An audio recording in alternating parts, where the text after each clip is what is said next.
নিরাপত্তা শঙ্কার কারণে ভারত থেকে বিশ্বকাপ ম্যাচের ভেন্যু পরিবর্তন করে শ্রীলঙ্কাতে দেওয়ার অনুরোধ জানানো হয়েছিল বাংলাদেশ ক্রিকেট বোর্ডের কাছ থেকে। তবে আইসিসি বিসিবি সেই প্রস্তাব প্রত্যাখ্যান করে বাংলাদেশকে বিশ্বকাপ থেকে সরাসরি বাদ দিয়েছে।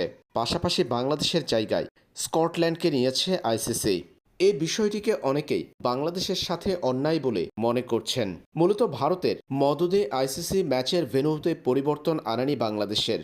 ভারতের ষড়যন্ত্রে বাংলাদেশকে বিশ্বকাপ থেকে আইসিসি বাদ দেওয়ার কয়েকদিনের মধ্যেই বিসিসিআইয়ের সামনে এলো নতুন শঙ্কা। এবার গোটা টি-20 বিশ্বকাপটাই ভারত থেকে সরিয়ে নেওয়ার দাবি তুলেছে ইউরোপের দেশগুলো। ইংল্যান্ড, অস্ট্রেলিয়ার মতো দলগুলো ভারতে গিয়ে খেলা নিয়ে শঙ্কিত। জানা গেছে ভারতে আশঙ্কাজনকভাবে নিপা ভাইরাসের সংক্রমণ ছড়িয়ে পড়েছে, যার ফলে ইংল্যান্ড ভারতে গিয়ে বিশ্বকাপ খেলতে অনীহা প্রকাশ করেছে। এরই মধ্যে স্বাস্থ্য ঝুঁকির কথা বিবেচনা করে ভারতে না যাওয়ার সিদ্ধান্ত নিতে পারে ইংলিশ ক্রিকেট বোর্ড। ক্রিকেটাররা শঙ্কিত ভারতে গিয়ে বিশ্বকাপ খেলা নিয়ে, চিন্তিত অস্ট্রেলিয়াও। ভারতের পরিস্থিতি পর্যবেক্ষণের ঘোষণা অজি ক্রিকেট বোর্ডের। এছাড়াও ইউরোপের বিভিন্ন দেশ ভারতে বিশ্বকাপ খেলার সিদ্ধান্ত নিয়ে শঙ্কিত।